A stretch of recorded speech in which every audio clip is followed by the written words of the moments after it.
ஆண்டவரும் இரட்சகருமாகிய இயேசு கிறிஸ்துவின் நாமத்தில் உங்களுக்கு அன்பின் வாழ்த்துக்கள். இன்றைய செய்தியினுடைய தலைப்பு ஹேண்ட்லிங் த மணி, பணத்தை கையாளுதல். நெகேமியாவின் புஸ்தகம் 5வது அதிகாரம் 9 முதல் 11 வசனங்கள் முடிய. பின்னும் நான் அவர்களை நோக்கி, நீங்கள் செய்கிற காரியம் நல்லதல்ல. நம்முடைய பகைஞராகிய புறஜாதியார் நிந்திக்கிற நிமித்தம் நீங்கள் நம்முடைய தேவனுக்கு பயந்து நடக்க வேண்டாமா?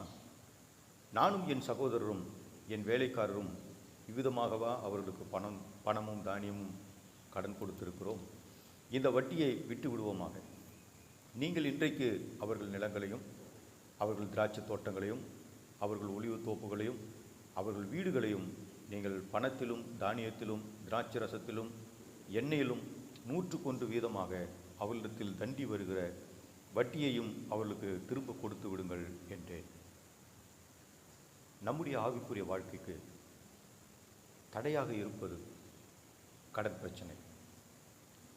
நம்முடைய தேவன் நம்மை ஆசீர்வதிக்கிறவராக, நம்முடைய வருமானம், நம்முடைய தொழில், நம்முடைய வேலைகளை கர்த்தர் ஆசீர்வதிக்கிறார். நமக்கு வேண்டிய வருமானத்தை ஆண்டவர் தந்து நம்மை வழிநடத்தக்கூடிய ஒரு தேவனாக இருக்கிறார். ஆகவே விசுவாசிகள் நம்முடைய தேவைக்காக நாம் கடன் வாங்குவதை நாம் நிறுத்த வேண்டும். நம்முடைய தேவைக்காக நாம் கர்த்தரை சார்ந்தவர்களாக, கர்த்தரை நோக்கி பார்க்கிற தேவ பிள்ளைகளாக நாம் இருக்க வேண்டும் என்று அன்றைய வசனம் சொல்கிறோம். நாடாளுமன்றத்திலே மத்திய உள்துறை அமைச்சர் கடன் வாங்கி அதை திரும்ப கட்ட முடியாமல் தற்கொலை பண்ணி கொண்டவர்கள் 16,000 பேர், 16,000 people என்று ஒரு கணக்கை சமர்ப்பிக்கிறார். அப்படி என்றால் மக்கள் கடன் வாங்குகிறார்கள், ஆனால் திருப்பி செலுத்த முடிய அளவுக்கு அவர்களுக்கு சக்தி இல்லாதனாலே மிகவும் மன உளைச்சலுக்குள்ளாகும், மிகவும் சோர்வாக, மிகவும் கவலைப்படக்கூடிய ஒரு காரியமாக அது மாறிப்போகிறது. ஆகவே நாம் கடன் வாங்குவதை அதை நாம் விரும்பாமல் சரியான முறையில் அந்த பணத்தை நாம் கையாள வேண்டும் என்று கர்த்தர் விரும்புகிறார். உபாகமம் 15:6 வாசிக்கிறோம், உன் தேவனாகிய கர்த்தர் உனக்கு சொன்னபடி உன்னை ஆசீர்வதிப்பதினால் நீ அநேக ஜாதிகளுக்கு கடன் கொடுப்பாய், நீயோ கடன் வாங்காதிருப்பாய். நீ அநேகம் ஜாதிகளை ஆளுவாய், உன்னையும் அவர்கள் ஆளுவதில்லை என்று உபாகமம் 28:12 ஆண்டவர் இதே வார்த்தைகளை, வாக்கு தத்துவத்தை ஆண்டவர் தருகிறார். அப்படி என்றால் நம்மை தேவன் மற்றவர்களுக்கு கொடுக்கிறவர்களாக ஆண்டவர் நம்மளை வைத்திருக்கிறார். ஆகவே மற்றவர்களிடத்திலிருந்து நாம் வாங்குகிறவர்களாக அல்ல, கொடுக்கிற அளவுக்கு கர்த்தர் நம்மை ஆசீர்வதிக்கிற ஒரு தேவனாக இருக்கிறார். நீதிமொழிகள் 22:7 வாசிக்கிறோம், கடன் வாங்கினவன் கடன் கொடுத்தவனுக்கு அடிமை. ஆகவே நாம் கடன் வாங்கிவிட்டால் நமக்கு கடன் கொடுத்தவர்கள் அவர்கள் எப்பொழுது வேணும்னாலும் வந்து கேட்க அவர்களுக்கு உரிமை உண்டு. ஆகவே நாம் அவர்களுக்கு அடிமை போல நாம் திரும்ப செலுத்தக்கூடியவங்களாக இருக்கோம். நெகேமியா அவர் இந்த பாபிலோனிலிருந்து திரும்ப வந்து இங்கே எருசலேமில் இருக்கக்கூடிய இடிந்து போன இந்த அலங்கத்தை கட்டுப்படிக்கு அவர் பல பிரயாசங்கள் எடுக்கிறார். கிட்டத்தட்ட 2 மாதங்கள் அவர் ஜனங்கள் எல்லாம் கூட்டி, மக்களை எல்லாம் சேர்ந்து ஒன்று சேர்ந்து எழுந்து கட்டுவோம் பாருங்கள் என்று சொல்லி இந்த அலங்கத்தை கட்டி கொண்டிருக்கிறார். ஆகவே எல்லாரும் தங்களுடைய வேலைகள் எல்லாம் விட்டு இந்த நல்ல வேலைக்கு தங்களை ஒப்பு கொடுத்து அலங்கத்தை கட்டி எழுப்புகிறார்கள். எதிர்ப்புகள் ஒரு மத்தியில் வருகிறது. சன்பலாத், தொபியா, கேஷியம் என்கிற இந்த 3 புறஜாதிய ஜனங்களும் இந்த நெகேமியாவுக்கு விரோதமாக எழுப்பி கட்டக்கூடாதபடி தடை செய்கிறார்கள். இப்படி பல விதங்களில் எதிர்ப்புகள் வந்தாலும் நெகேமியா மிக ஜெபத்தோடு, தைரியத்தோடு, துணிச்சலோடு கூட ஆட்களை கொண்டு கட்டி வருகிறார். இப்போது அலங்கம் பாதி மட்டும் உயர்ந்து விட்டது. திடீரென்று ஒரு கூக்குரல் கேட்கிறது. 5ஆம் அதிகாரம் 1வது வசனம், ஜனங்களுக்குள் அநேகரும் அவருடைய ஸ்திரீகளும் யூதராகிய தங்கள் சகோதரர் மேல் முறையிடுகிற பெரிய கூக்குரல் உண்டாயிற்று. There was a great cry of the people. மிகப்பெரிய கூக்குரல் உண்டாயிற்று. காரணம், இந்த ஏழை ஜனங்கள் தங்களுடைய அன்றாட தேவைக்காக, குறிப்பாக உணவுக்காக பணக்காரிடத்தில் சென்று அவரிடத்தில் தானியத்தை கடனாக வாங்குகிறார்கள். காரணம், கொஞ்ச நாட்கள் விளைச்சல் இல்லாதபடிக்கு பஞ்சம் வந்ததுனாலே இந்த ஏழை ஜனங்கள் பணக்காரர்களை நாட வேண்டியதாயிற்று. அப்படி அவர்கள் பணக்காரிடத்தில் போகும்போது இந்த ஐஸ்வர்யவான்களுடைய நிலத்தில் அதிகமாக விளைந்து அவர்களை எக்ஸ்ட்ராவே வைத்திருக்கிறார்கள், அதிகமாகவே வைத்திருக்கிறார்கள். வசனத்தின்படி அவர்கள் என்ன செய்திருக்கணும்? நம்முடைய சகோதரர்களே குறைச்சல் உள்ள அவர்களுக்கு இவர்களாக தாராளமாக எடுத்து கொடுத்திருக்கிறார். ஆனால் அப்படி செய்யாமல் அவர்கள் என்ன செய்தார்கள் என்றால், இந்த ஏழைகளுடைய கஷ்டமான நிலைமையை பயன்படுத்தி அதிலே லாபம் சம்பாதிக்கலாம் என்று இந்த பணக்காரர்கள் நினைத்து அதை வட்டிக்கு 101% அதை திரும்ப கொடுக்கும்படிக்கு அவர்களுக்கு அந்த தானியத்தை கொடுத்தார்கள். கடனை திரும்ப செலுத்த முடியாமல் அதை வாங்கினால் அது நமக்கு மிகுந்த கஷ்டத்தை உண்டாகும். ஆகவே நம்மால் திரும்ப செலுத்த முடியாத ஒரு கடனை நாம் வாங்கக்கூடாது. சங்கீதம் 37:21 வாசிக்கிறோம், துன்மார்கன் கடன் வாங்கி செலுத்தாமல் போகிறான், நீதிமானோ இறங்கி கொடுக்கிறான். ஆண்டுடைய பிள்ளைகள் நாம் மனதுருக்கமாக நாம் இறங்கி கொடுக்கக்கூடிய தேவ பிள்ளைகளாக இருக்கும். ஆகவே நாம் வாங்கின கடனை திருப்பி செலுத்தக்கூடிய தேவ பிள்ளைகளாக நாம் இருக்க வேண்டும் என்று வசனம் சொல்கிறது.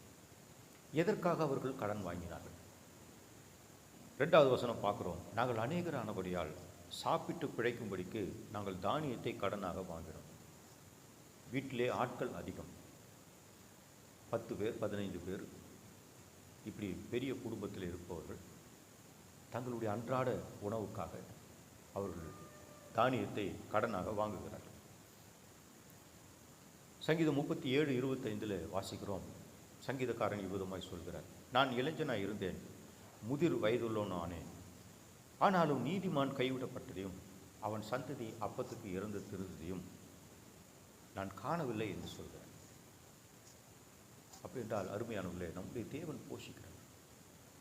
இந்த சங்கீதக்காரன் தாவீது மிக தெளிவாக சொல்கிறார். காரணம், அவர் ஒரு ஆடு மேய்க்கிறவராயிருந்தார். ஆனால் கர்த்தர் அவனை அரசனாக உயர்த்தினார். மிக பாடுபட்டு தான் அவர் அரியணையில் வந்தார். அப்பொழுது அவர் சவுல் ராஜாவினால் துரத்தப்பட்ட போது வனாந்தரமான காடுகளிலே, பள்ளத்தாக்குகளிலே, மலைகளிலே, குகைகளிலே போய் அவர் ஒளிய ஆரம்பித்தார். அங்கேயும் கர்த்தர் அவரை போஷித்தார். தாவீது மட்டும் இல்லை, அவரோடு கூட 600 பேர் இருந்தார். அவர்கள் எல்லாரும் கடன்பட்டவர்கள், மாற்றுத்திறனாளிகளாக இருந்தார். அப்படி என்றால் அவ்வளவு கஷ்டமான ஒரு மக்கள் மத்தியிலும் இந்த தாவீதை கர்த்தர் போஷித்தார் என்றால் அவர் எவ்வளவு நல்ல தேவன் என்பதை அவர் வாழ்க்கையில் அவர் அறிந்து கொண்டார். ஆம், அருமையான பிள்ளைகளை, நாம் ஆண்டவருடைய பிள்ளைகளாக நாம் ஆண்டவரை நோக்கி ஜெபிக்க வேண்டும். மத்திய 6ஆம் அதிகாரத்தில் ஜெபத்தில் இயேசு நமக்கு கற்றுக் கொடுக்கும்போது அன்றொன்றுள்ள ஆகாரத்தை இன்று எங்களுக்கு தாரும் என்று கேட்கும்படி சொல்லியிருக்கிறார். ஆகவே நம் தேவைக்காக நாம் ஆண்டவரை நோக்கி ஜெபிக்கும்போது கர்த்தர் நிச்சயமாக தருவார். போஷிக்கிற ஒரு தேவன், காக்கைகளை போஷிக்கிறார், மற்ற மிருக ஜீவன்களை போஷிக்கிறார். நம்மை போஷிக்க அவரால் முடியும். ஆகவே பஞ்ச காலத்தில் அவர்களுக்கு இல்லாமல் போனதுனாலே அந்த பணக்காரரிடத்தில் போய் வாங்கினார்கள். எசேக்கியேல் 18:7, 8 வாசிக்கிறோம், ஒருவனையும் ஒடுக்காமலும் கொள்ளையிடாமலும் இருந்து கடன் வாங்கினவனுக்கு அடமானத்தை திரும்ப கொடுத்து தன் அப்பத்தை பசித்தவனுக்கு பங்கிட்டு வஸ்திரம் இல்லாதவனுக்கு வஸ்திரம் தரிப்பித்து வட்டிக்கு கூடாமலும் பொலிசை வாங்காமலும் அநியாயத்துக்கு தன் கையை விலக்கி மனிதருக்குள்ள வழக்கை உண்மையாய் தீர்த்து என் கட்டளைகளின்படி நடந்து என் நியாயங்களை கை கொண்டு உண்மையாய் இருப்பானையாகில் அவனே நீதிமான் என்கிறார். ஆண்டவருடைய பிள்ளைகள் தங்களுக்கு கிடைக்கிற வருமானத்தில் தங்களுக்கு மட்டும் என்று சொல்லி அதை பயன்படுத்தக்கூடாது. ஆண்டவர் நமக்கு தருகிற வருமானத்தில் நாம் ஒரு பங்கு ஏழைகளுக்கும் நாம் எடுத்து வைத்து கொடுக்க வேண்டும். ஆகவே ஏழைகளும் நாம் நினைக்க வேண்டும். ஏழைகளுக்கு இறங்குகிறவன் கர்த்தருக்கு கடன் கொடுக்கிறான் என்று வசனம் சொல்கிறது. நம்முடைய வருமானத்தில் 10ல் 1 பங்கு தசம பாகம் கர்த்தருக்கு செலுத்துகிறோம். மற்றபடி காணிக்கைகளை கொடுக்கிறோம். நம்முடைய அன்றாட தேவைக்குரிய காரியங்களை நீங்கள் எடுத்து வைத்துக் கொள்ளுங்கள். அதே நேரத்தில் ஏழைகளுக்கும் கொஞ்சம் நீங்கள் கொடுத்து நீங்கள் என்ன செய்யணும்? உதவி செய்யணும். பசித்தவனுக்கு உணவு கொடுங்க, வஸ்திரம் இல்லாதவர்களுக்கு வஸ்திரத்தை கொடுங்கள், ஏழைகளை நினைத்துக் கொள்ளுங்கள் என்று ஆண்டவருடைய வசனம் சொல்கிறார். அப்போ இந்த வசனத்துக்கு பணக்காரர்கள் கீழ்ப்படிந்திருந்தால் அவர்கள் எவ்வளவாய் ஆசீர்வதிக்கப்பட்டிருப்பார்கள். வசனம் சொல்கிறது, அவன் பிழைக்கவே பிழைப்பான் என்று கர்த்தராகிய ஆண்டவர் சொல்லுகிறார். ஆகவே பசித்தவனுக்கு ஆகாரத்தை கொடுக்கிறவன், வஸ்திரம் இல்லாதவனுக்கு வஸ்திரத்தை கொடுக்கிறவன் உண்மையாகவே அவன் பிழைக்கவே பிழைப்பான், ஆசீர்வதிக்கப்பட்டவன் என்று வசனம் சொல்கிறது. மத்தேயு சுவிசேஷம் 5:42 வாசிக்கிறோம், உன்னிடத்தில் கேட்கிறவனுக்கு கொடு, உன்னிடத்தில் கடன் வாங்க விரும்புகிறவனுக்கு முகம் கோணாதே என்று வசனம் சொல்கிறது. அருமையானவர்களே, நம்மிடத்தில் வந்து கேட்கிறவர்களுக்கு நாம் உதவி செய்ய வேண்டும் என்று ஆண்டவருடைய வசனம் சொல்கிறது. ஒருவேளை கடன் கேட்பார்கள் என்றால் உங்களால் முழுதுமாய் கொடுக்க முடியாவிட்டால் உங்களிடத்தில் இருப்பதை நீங்கள் கொடுத்து உதவி செய்யலாம். ஆகவே தேவனுடைய பிள்ளைகள் நாம் உதவி செய்வதில் நாம் உற்சாகமாக இருக்க வேண்டும். மத்தேயு 6:12 வசனம் சொல்லுது, எங்கள் கடனாளிகளுக்கு நாங்கள் மன்னிக்கிறது போல எங்கள் கடன்களையும் எங்களுக்கு மன்னியும் என்று ஆண்டவருடைய வசனம் சொல்லுது. ஆகவே நம்மிடத்தில் வாங்கினவர்களுக்கு அவர்கள் கடனை நாம் மன்னிக்க வேண்டும் என்று வசனம் சொல்லுது. அது மட்டும் இல்லாமல் கொடுக்க அவங்களால பலன் இல்லாத போது அவளை மன்னிக்கவும் அடமானத்தை திருப்பி கொடுக்கவும் நாம் ஆண்டவருடைய பிள்ளைகள் வட்டி வாங்காமல் புலிசை வாங்காமல் கர்த்தருக்கு நாம் உண்மையாய் வாழும்போது நிச்சயமாய் கர்த்தர் நம்மை ஆசீர்வதிக்கிற ஒரு தேவனாய் இருக்கிறார். 3வது வசனம், வேறு சிலர் எங்கள் நிலங்களையும் எங்கள் திராட்சை தோட்டங்களையும் எங்கள் வீடுகளையும் நாங்கள் அடமானமாக வைத்து இந்த பஞ்சத்திலே தானியம் வாங்கினோம் என்றார்கள். பாருங்கள், சிலர் தங்கள் வீடுகளையும் நிலத்தையும் திராட்சை தோட்டத்தையும் பணக்காரர்களிடத்திலே அடமானமாக வைத்து அவர்கள் தானியத்தை வாங்கியிருக்கிறார்கள். அந்த அளவுக்கு மிக கொடிய ஒரு கஷ்டத்தை அவர்கள் சந்தித்தார்கள். அருமையான தேவ பிள்ளைகளை, நமக்கும் இப்படியான ஒரு பல சூழ்நிலைகள் வரலாம். வேலை இல்லாத பிரச்சனை, தொழிலின் முடிவு, வருமான குறைவு, இவைகளெல்லாம் வரும்பொழுது நாம் கர்த்தரை சார்ந்து ஆண்டவரை தேட வேண்டும். ஆகவே கர்த்தர் நமக்கு ஒரு நல்ல வழியை காண்பிப்பார். உபாகமம் 15:1-2 வசனம் சொல்கிறது, 7ஆம் வருஷத்தின் முடிவிலே விடுதலை பண்ணுவாயாக. விடுதலையின் விவரமாவது, பிறனுக்கு கடன் கொடுத்தவன் எவனும் கர்த்தர் நியமித்த விடுதலையை கூறப்பட்டபடியால் அந்த கடனை பிறன் கையிலாகிலும் அந்த கடனை பிறன் கையினாகிலும் தன் சகோதரன் கையிலாகிலும் தண்டாமல் விட்டுவிட கடவன். கடன் வாங்கி 6 வருடங்கள் ஆகிவிட்டது என்றால் 7வது வருடத்திலே விடுதலை கூற வேண்டும். அந்த 7ஆம் ஆண்டில் வாங்கின அடமானத்தை திருப்பி கொடுத்து விட வேண்டும் என்று வசனம் சொல்கிறது. ஆகவே விட்டுவிட கடவன் என்று வசனம் சொல்கிறது. வட்டி வாங்காமல் அதை விட்டு விடுங்கள் என்று வசனம் சொல்கிறது. ஏழைகள் இருக்கக்கூடாது என்பதுதான் கர்த்தருடைய சித்தம், ஆண்டவருடைய நோக்கம். ஆகவே தான் இந்த வசனத்தை கர்த்தர் அவர்களுக்கு கொடுத்தார், இந்த கட்டளை கொடுத்தார் என்று உபாகமம் 15:4 வாசிக்கிறோம். இன்னும் சிலர் ஏன் கடன் வாங்கினார்கள்? 4வது வசனம், இன்னும் சிலர் ராஜாவுக்கு தீர்வை செலுத்த நாங்கள் எங்கள் நிலங்கள் மேலும் எங்கள் திராட்சை தோட்டங்கள் மேலும் பணத்தை கடனாக வாங்கினோம். அவர்கள் டேக்ஸ் கட்ட, கவர்மெண்ட்டுக்கு டேக்ஸ் கட்ட கடனாக அவர்கள் வாங்கியிருக்கிறார்கள். அவ்வளோ பெரிய டேக்ஸா? 15வது வசனத்தை வாசிக்கிறோம், 40 சேக்கல் வெள்ளி செலுத்த வேண்டும். அப்படி என்றால் 0.5 கிலோகிராம், இவ்வளவுக்கு அவர்கள் வெள்ளி பணத்தை கொடுக்க வேண்டும். நெகேமியாவுக்கு முன்னிருந்த அதிகாரிகள், அதிபதிகள், கவர்னர்கள் இப்படி டேக்ஸ்களை வாங்கியிருக்கிறார்கள். அவர்கள் திராட்சை ரசமோ அப்பமும் வாங்கினது மட்டுமல்லாமல் 40 சேக்கல் வெள்ளியும் வாங்கியிருக்கிறார்கள். இந்த அளவுக்கு அவர்கள் மேலே அதிகப்படியான வரியை சுமத்தி இருக்கிறார்கள் என்பது பார்க்கும். 14வது வசனத்தில் வாசிக்கிறோம், 12 வருடங்களாக அவர் யூதாவின் மீது ஆளுநராக இருந்தார். ஆனாலும் அப்படி இருந்தும் அவர் ஜனங்களிடத்தில் வரி வாங்கவில்லை என்று வசனம் சொல்கிறது. அருமையானவர்களே, உங்கள் வருமானத்தில் நீங்கள் கட்ட வேண்டிய பணத்தை முதலாவது நீங்கள் உங்கள் வருமானத்திலிருந்து எடுத்து வைக்க வேண்டும். ஸ்கூல் ஃபீஸோ, இபி, தண்ணீர் டேக்ஸ், அதுபோல் மெடிக்கல் ரீசார்ஜ், கேஸ், வீட்டு வாடகை, இவைகளுக்குரிய பணத்தை எல்லாம் முதலாவது நீங்கள் எடுத்து வைத்து விட வேண்டும். அதன் பிறகுதான் உங்கள் தேவைக்காக, அது போகத்தான் நீங்கள் மீதி பணத்தை நீங்கள் சேமிப்பாகவோ மற்றவர்களுக்கு உதவி செய்வதாகவோ நீங்கள் இருக்க வேண்டும் என்று வசனம் சொல்கிறது. இவர்கள் பாருங்கள், டேக்ஸ்க்காகவே இவர்கள் தங்கள் நிலத்தை அடமானம் வைத்திருக்கிறார்கள். ஸோ இந்த அளவுக்கு அவர்கள் மிக கடினமாக கஷ்டப்பட்டிருக்கிறார்கள்.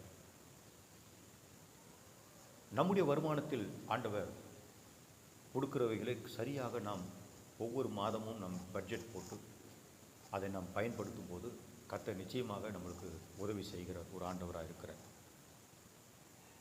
5வது வசனம் சொல்லுகிறது, எங்களை மீட்க எங்களுக்கு நிர்வாகம் இல்லை. There is no power to redeem them. பாருங்க, கடன் வாங்கிட்டாங்க, ஆனால் அதுக்கு வட்டியும் அசலையும் கொடுத்து அதை கொடுக்க அவங்களால முடியல. அப்படிப்பட்ட கடின சூழ்நிலையில் அவர்கள் சிக்கிக்கொண்டார்கள். பணக்காரர்கள் இந்த ஏழைகளுக்கு செய்த அநியாயத்தை கேட்ட இந்த நெகேமியாவுக்கு மிகுந்த கோபம் உண்டாயிற்று. 6வது வசனத்தில் வாசிக்கிறோம். ஏனென்றால் ஏழை ஜனங்களுக்கு உதவி செய்ய வேண்டியவர்கள் ஏழை ஜனங்கள் மீது வட்டியை போட்டு அவர்கள் திரும்ப கட்ட முடியாத சூழ்நிலும் அவருடைய நிலம், வீடுகளை, அவருடைய பிள்ளைகளை அடிமையாக கொடுக்கும்படிக்கு வற்புறுத்தி அவர்களை கொடுக்கும் பொழுது நெகேமியா அவர் வெகுண்டு எழுந்தார். வேலைகள் இப்போது தான் மெனக்கிட்டு பாதி மட்டும் வந்திருக்கு, அது இன்னும் முடியவில்லை. இதுக்குள்ளாக இந்த பிரச்சனையை அவர் பார்க்குறார். இது இன்டர்னல் அஃபேர்ஸ், உள்ளுக்குள்ளவே எழுப்பப்பட்ட ஒரு பூசல். ஏற்கனவே புறஜாதியாராகிய இந்த சன்பலா, தோபியா, விகேஷும் இவர்களெல்லாம் சேர்ந்து நெகேமியாவுக்கு விரோதமாக எழுப்புகிறார்கள். இதன் மத்தியில் உள்ளுக்குள்ளாக இப்படிப்பட்ட ஒரு பூசல் வந்த பொழுது நெகேமியா முதலாவது இந்த பிரச்சனையை சரி செய்ய அவர் விரும்பினார். 8ஆம் வசனத்தை வாசிக்கிறோம். புறஜாதியாருக்கு விற்கப்பட்ட யூதர்கள் எங்கள் சக்திக்கு தக்கதாய் மீட்டிருக்கையில் நீங்கள் திரும்ப உங்கள் சகோதரரை விற்கலாமா? இவர்கள் நமக்கு விலை பெற்று போகலாமா? இதற்கு அவர்களால் பதில் சொல்ல முடியாமல் அவர்கள் மௌனமாக இருந்தார்கள். பாருங்கள், பணக்காரர்களை பார்த்து ஒரு கேள்வி கேட்குறார்.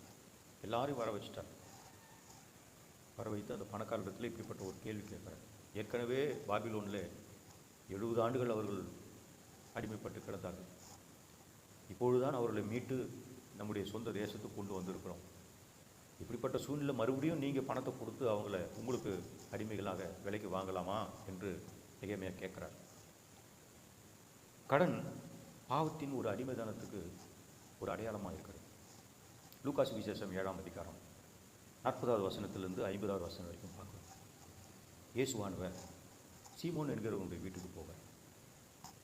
அவன் வீட்டிலே அவர் சீஷர்களோடு கூட உட்கார்ந்திருக்கும் பொழுது ஒரு பாவியான ஸ்திரீ உள்ளே வந்து இயேசுவின் பாதத்தருகே அவள் அழுது கொண்டு நிற்கிறார். அவளுடைய கண்ணீரினால் அவருடைய பாதத்தை நினைத்து தன் தலைமயிரினால் துடைத்து அவர் பாதத்தை முத்தம் செய்கிறார்.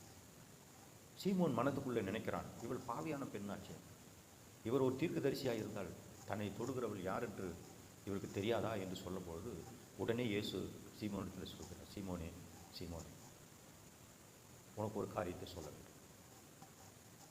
2 பேர் ஒரு இடத்தில் கடன் பட்டிருந்தார்கள். ஒருவன் 500 வெள்ளிக்காசும் ஒருவன் 50 வெள்ளிக்காசும். 2 பேருக்குமே திருப்ப கொடுக்க அவர்களுக்கு நிர்வாகம் இல்லாத பொழுது 2 பேருடைய கடன்களையும் அவன் மன்னித்து விட்டான். அப்படி என்றால் எவன் அவனிடத்தில் அதிக அன்பாக இருப்பான் என்று கேட்டபொழுது சீமோன் தெளிவாக பதில் சொன்னான்.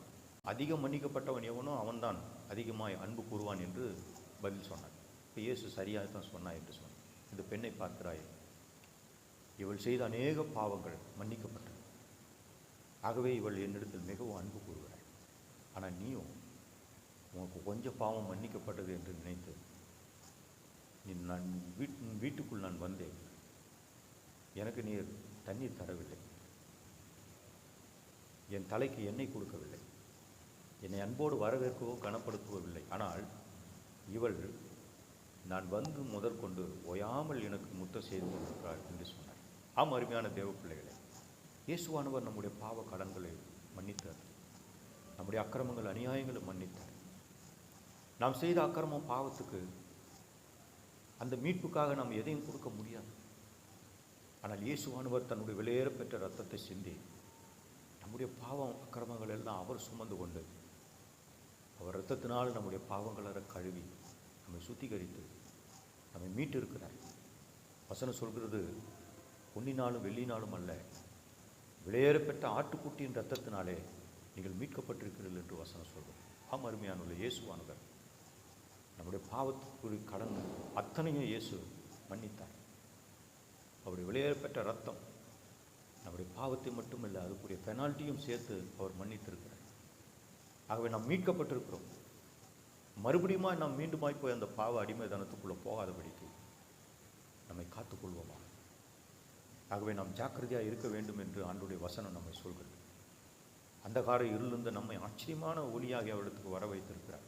மீண்டும் அந்த இருட்டுக்குள்ளே போய்விடாதது. மிக ஜாக்கிரதையாக நீங்கள் இருங்கள் என்று வசனம் சொல்கிறது.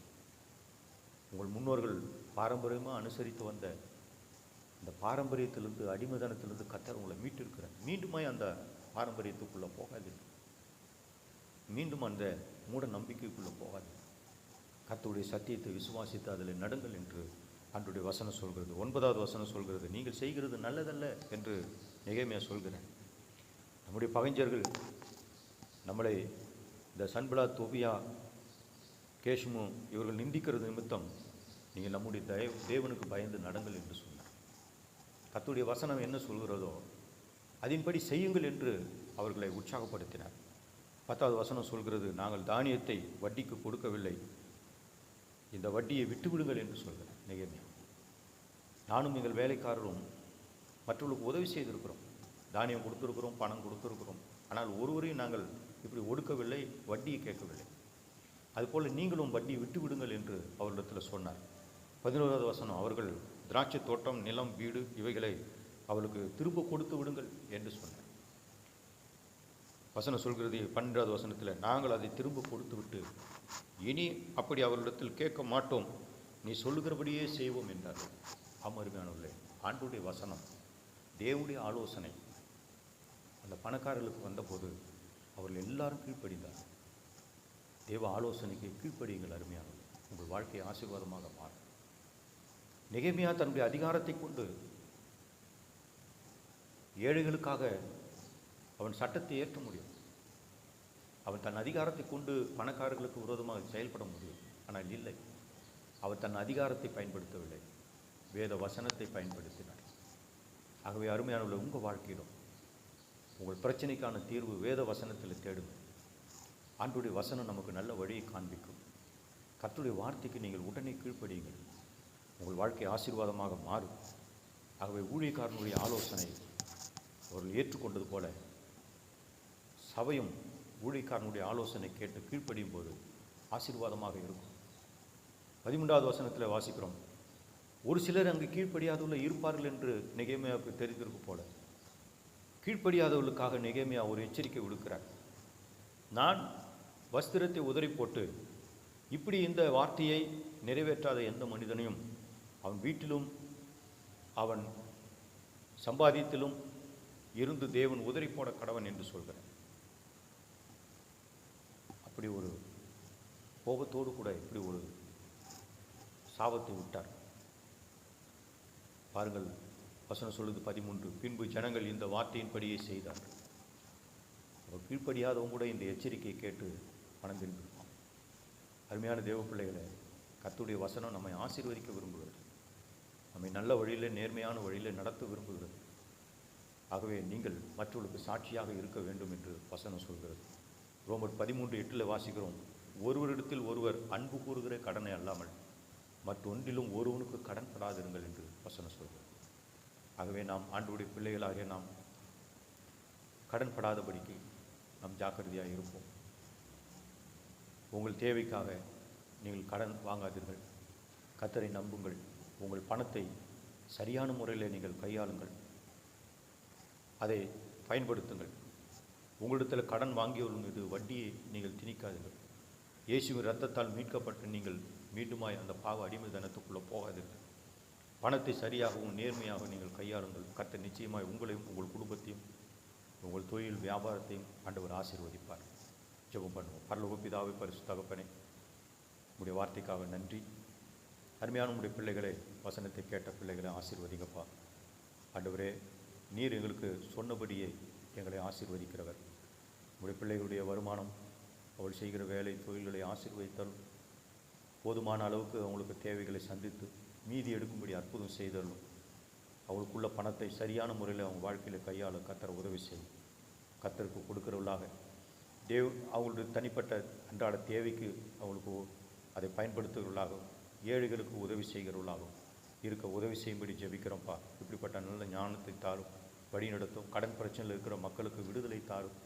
இனி கடன் வாங்காதபடிக்கு கர்த்தர் உம்முடைய பிள்ளைகளை காத்தருளும். ஆசீர்வதி. இயேசுவின் நாமத்தில் பிதாவே, ஆமென். God bless you. கர்த்தர் உங்களை ஆசீர்வதிப்பார்.